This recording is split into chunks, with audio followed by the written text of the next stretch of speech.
we're going to cut off all trade with Spain. We don't want anything to do with Spain.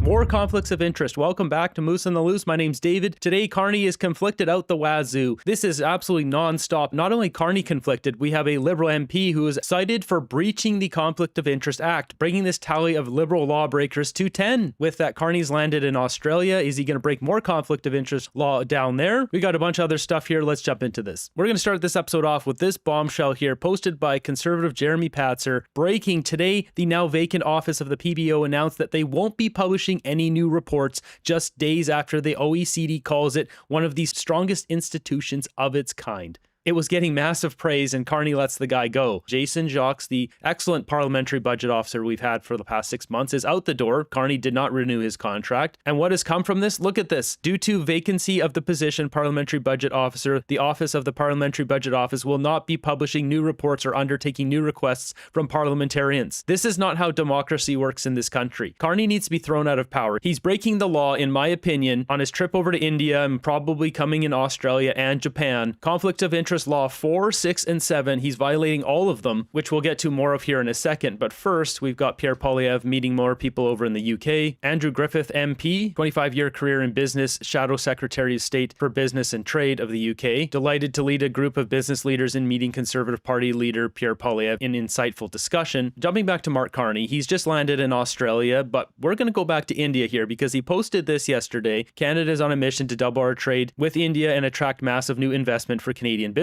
I met with Mukesh Ambani, chairman of Reliance Industries in Mumbai, to discuss how we can partner with Canadian businesses. This has the potential to make both our economies stronger, yada yada. So this is the guy, he went to his house for dinner, and then Janice McGregor got pissed off about this. As I just showed you in the previous video, this whole tweet here where she's pissed off that Carney did not give the media any time for questions, just ignoring them, swatting them away like that annoying fly that Carney thinks that they are. So Carney hangs out with Ambani here, this rich billionaire in India, at his personal home, hanging out with his wife as well. So Mukesh Ambani, the chairman of Reliance Industries, is a company that has tons of business with Brookfield, obviously. So this one here, Brookfield plus Reliance GIO, India for cell towers. In 2019, Brookfield led a $3.6 billion deal to buy 135 cell towers from Mukesh Ambani's Reliance GIO. Under this agreement, Brookfield and partners like BC Investment Management Corp took full ownership of the towers with a 30-year lease, while Ambani's company signed a 30-year lease to keep using them. So Brookfield got the assets. Ambani's company will continue to use it and offer that money, giving Brookfield that steady income. Yeah, this is a direct conflict of interest. Obviously, that's all Carney does. Now, I'm not a lawyer, but in my interpretation, Mark Carney's breaking the law here again. Today, this partnership has grown into a massive infrastructure platform recently rebranded Altius. After acquiring more assets in 2024, it now manages over 250,000 sites, making it the largest tower network outside of China. This deeply connects Canadian capital directly to the backbone of Ambani's empire, forming a permanent strategic link between Brookfield and Reliance Industries. You read on Brookfield's own website, Brookfield Infrastructure Partners, press releases here, August 31st, 2020. Acquisition, 100% stake in telecom tower in India, Reliance Industrial Investments Holding. This is Ambani's company, $3.4 billion, yada yada. Now, what else happened in August 2020? Mark Carney joined Brookfield Asset Management as vice chair ESG. Was this Mark Carney's first deal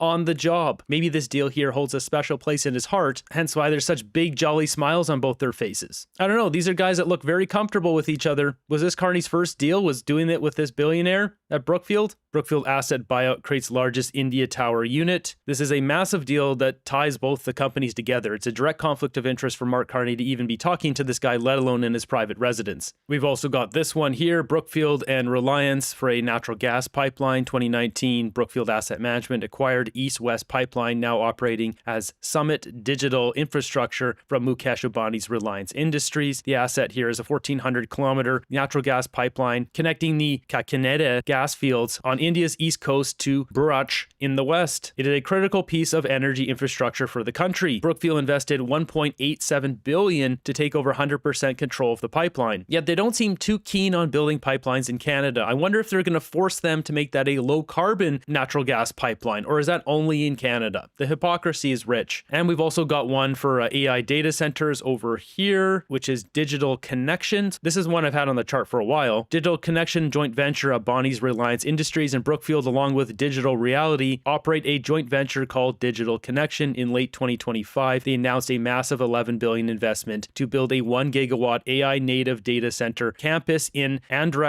Pradesh. So I've got the official press release here. You can see Reliance Industries in the top left. You got Digital Reality and Brookfield, this whole deal here. There's all 5 pages. So when I update the Moose chart, because this isn't on the live version yet, you can push the arrows here to update the pages if you want to go through the full press release here. All 3 are equal partners with 33% stake going into Digital Connection, and that goes into developing this 100 megawatt campus in Chennai and develops a 40 megawatt campus in Mumbai. You can see where Brookfield is moving with this. I mean, if you just look at the AI infrastructure and data center section here of the Moose chart, I'm sure there's more of them too, because Brookfield has 1,900 plus companies that they're invested with, that they own, etc. This is what I have on here. There's a whole bunch all over the world here: Sweden, India, Brazil, France, United States. Now, with all those conflicts of interest out of the way, so this one coming from Blacklock's reporter, Liberal MP Randeep Sarari became the 10th Liberal MP since 2019 cited for breaching Conflict of Interest Act. Nice. It's not just Carney, they're doing it as a team. So a Liberal MP here for Surrey Centre, BC, has been cited for breach of Conflict of Interest Act. He's the 10th member. MP Sarari was fined $200 for failing to disclose all relevant information to the Ethics Commissioner within 60 days. This is ridiculous, guys. It goes on to say here the maximum penalty is $500, so they didn't even give him the maximum. How about a $50,000, $100,000 fine? And if it's the Prime Minister, it should be $1 million.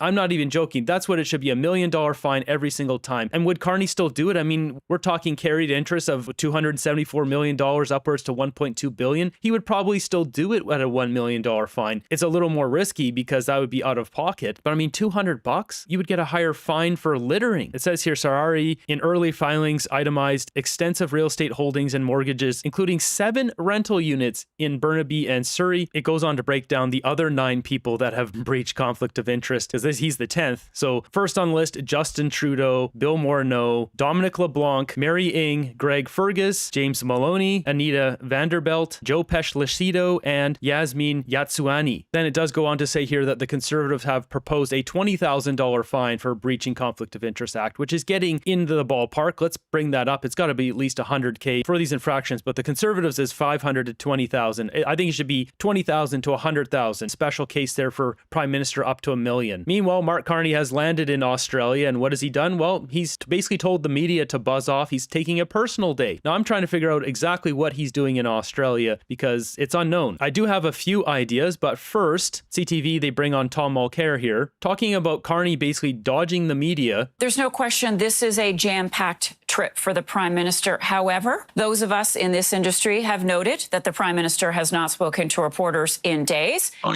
you noticed says that, he will do. The PM says that he will. What do you make of this, given all the world events? Should we be hearing from the Prime Minister? Of course. And he should be answering questions. Yesterday, he sent out Anita Anand, who, by the way, is very capable. I mean, she's been handling this. It was such a mess that was made by a senior spokesperson from her department, saying there was no more foreign interference from India, and CISA saying just the opposite, and the minister having to contradict that spokesperson who had spoken on background. So that was a real mess. But Anand came out also and started nuancing the very strong immediate support that Carney expressed for the United States attack on Iran, saying that we should be looking more for negotiation at this stage, the type of things that you would have expected, some covering language rather than the full-throated support that we heard from Carney. So I think that that's the type of thing that people want to hear him talk about. I mean, their duck yesterday was less than elegant, saying that it was actually the pilots needed a rest because they've been flying a little bit too much, and there's rules about that, which there are, but it was kind of transparent that Mr. Carney didn't want to talk to the media yesterday.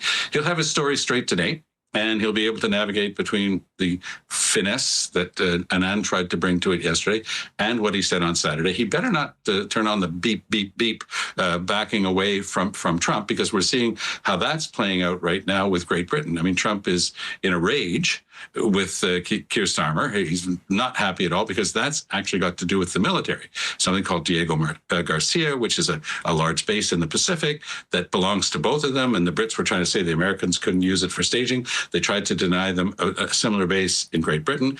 The Spanish government, for example, has told the Americans they can't use the base that's usually available to them in Spain because of the fact that they're using it to bomb Iran. So this is more complicated. Trump basically came out and said, we can use it if we want. We don't need to use it. He's like, what are you going to do? You going to stop us? Than it looks at first glance. And Carney's going to have a compelling story to tell of why he came out with that strong statement on Saturday and whether or not he adopts the same nuance that we heard from Anand yesterday. And here's that clip of Donald Trump talking about Spain. He's not happy with Spain because, well, they didn't want him to use their airports for his bombing runs. Some of the European, like Spain, has been terrible.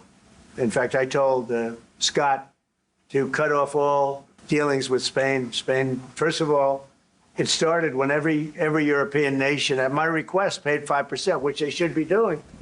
And everybody was enthusiastic about it, Germany, everybody. And Spain didn't do it. And now Spain actually said that we can't use their bases, and that's all right. We could use their base if we want. We could just fly in and use it. Nobody's going to tell us not to use it, but we don't have to. But they were unfriendly, and so I told him we don't want to. Spain has absolutely nothing that we need other than great people. They have great people, but they don't have great leadership. And as you know, they were the only country that in NATO would not agree to go up to 5%.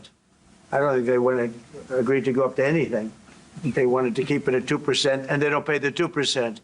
So we're going to cut off all trade with Spain. We don't want anything to do with Spain. Yeah, so that's the price of not letting America use your runways, cutting off all trade. Oopsies. Getting on Trump's bad side is the worst foreign policy move any other nation could do. Moving over to CBC, we got CBC Watcher posting this clip. Catherine Cullen, one of Carney's most loyal CBC journalists, clearly is on the trip with Carney because she's here in Sydney with him. That's where the plane landed. We'll show you that first, actually. So here we have Carney's plane trackers. He left New Delhi and flew south all the way to Australia to Sydney. Now, I was wondering where he was going to land, and that tells me a bit of what Carney's up to. But first, Catherine Cullen here trying to do some cleanup. There's just all this mess and this leftover with not only the India situation and talking out of both sides of their mouth, but Carney saying he's supporting Trump and then he's, well, not supporting Iran and it should be peaceful. Everything's got to be peaceful, but go ahead, Trump, go do it. It's just cowardly. McGuinty emphasized that Canada was in no way involved in the attacks or their planning, that the government was not given advance notice, and that there is no intention to become involved militarily going forward.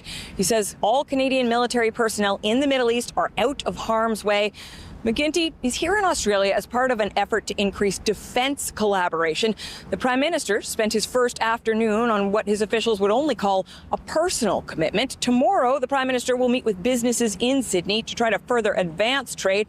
He's also expected to take questions from the Canadian media tomorrow, his first time weighing in on a host of pressing issues on the 7th day of this trip. Catherine Cullen, CBC News. With that, we've got David McGuinty saying that it should be peaceful. He wants a ceasefire. We've been following the situation in Iran for quite a while, carefully. We're getting just-in-time updates on the situation in the Middle East now. And the Prime Minister and the government decided from the beginning of this that we would support this incursion. But we're also calling for a diplomatic end to it. We very much would prefer to see peace and a ceasefire. That's what my colleague, Minister Anand, is driving forward now with her colleagues around the world. And so we'll see where this takes us. Canadians know this is a difficult, complicated, and unfortunate situation. We would all rather see peaceful dialogue. But we have a situation now where two sovereign countries, have decided to prosecute a war. Canada's not involved in that war at this time. If he thinks himself or Anita Anand have any influence over all the other countries, let alone America, regarding this conflict in Iran, then he's clueless. These cowards sit on the sideline. They say one thing one day, another thing another day, hoping to boost their numbers in the polls. That's all they care about. They never act in a way that's best for Canada. We've had enough of the left-wing pacifists who hope for unrealistic outcomes. Iran's theocratic T-word funding leaders has been dealt with before they created a stockpile of nuclear pow-pows. That's just it. Just get rid of these guys guys before they blow up everyone else. And what did we just see? They launched attacks on 14 other countries. Just think if they had a stockpile, would they be dropping the big nuclear pow-pows on all of them? Not to mention, they burn the American flag, say they're going to end Donald Trump in their parliament building. Like, what do you think's going to happen here? These guys are living in a utopian clown world. Now, as for Mark Carney taking a day off in Sydney, he will be, as you heard Catherine Cohen, taking questions from reporters, I believe, tomorrow, but maybe that's already today for them. Regardless, I was digging around for Brookfield's deals in Sydney. There's a bunch of them, but it's a little wish-washy what he's doing there. We've got stuff like this Brookfield EIG Consortium to acquire Origin Energy. This would have been in the Brookfield Global Transition Fund 1, the one where Carney's making 3% of the profits, but this deal fell through and it was aggressive takeover